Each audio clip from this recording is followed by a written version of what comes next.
ചൈനയിൽ പുതിയ സ്വർണ്ണശേഖരം കണ്ടെത്തിയോ? അങ്ങനെ ഒരു വാർത്തയാണ് പുറത്തു വരുന്നത്. അതും 7 ലക്ഷം കോടി രൂപ മൂല്യമുള്ള സ്വർണ്ണശേഖരം. ഹുനാൻ പ്രവിശ്യയിലെ ഖനിയിലാണ് ചൈന വൻ സ്വർണ്ണശേഖരം കണ്ടെത്തിയത്.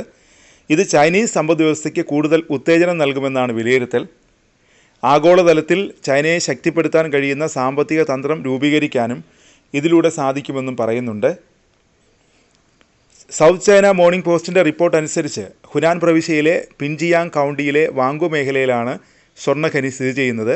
2000 മീറ്റർ താഴ്ചയിൽ സ്ഥിതി ചെയ്യുന്ന ഈ ഖനിയിൽ നിന്ന് 40-ലധികം സ്വർണ്ണ നിരകളാണ് കണ്ടെത്തിയിരിക്കുന്നത്. ഹുനാൻ പ്രൊവിൻഷ്യൽ ജിയോളജിക്കൽ ഇൻസ്റ്റിറ്റ്യൂട്ടിൻ്റെ കണക്കനുസരിച്ച് ഖനിയുടെ പ്രധാന പ്രദേശത്തെ മൊത്തം സ്വർണ്ണശേഖരം ഇപ്പോൾ 300.2 ടണ്ണിൽ എത്തിയിട്ടുണ്ട്.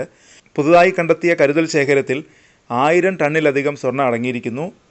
ഈ കരുതൽ ശേഖരങ്ങളുടെ ആകെ കണക്കാക്കുന്ന മൂല്യം ഏകദേശം 600 ബില്യൺ യുവാൻ, അതായത് ഏകദേശം 7 ലക്ഷം കോടി രൂപയാണ്. ചൈനയിലെ ഏറ്റവും പ്രധാനപ്പെട്ട സ്വർണ്ണ ഖനന കേന്ദ്രങ്ങളിലൊന്നാണ് വാങ്കു ഖനി. 2020 മുതൽ സർക്കാർ 100 ദശലക്ഷം യുവാൻ ഈ പ്രദേശത്ത് ധാതു പരിവേഷണത്തിനായി നിക്ഷേപിച്ചിട്ടുണ്ട്. എന്നാൽ ഇവിടെ നിന്നൊന്നും കണ്ടെത്തിയതായി പറഞ്ഞു കേട്ടിട്ടില്ല.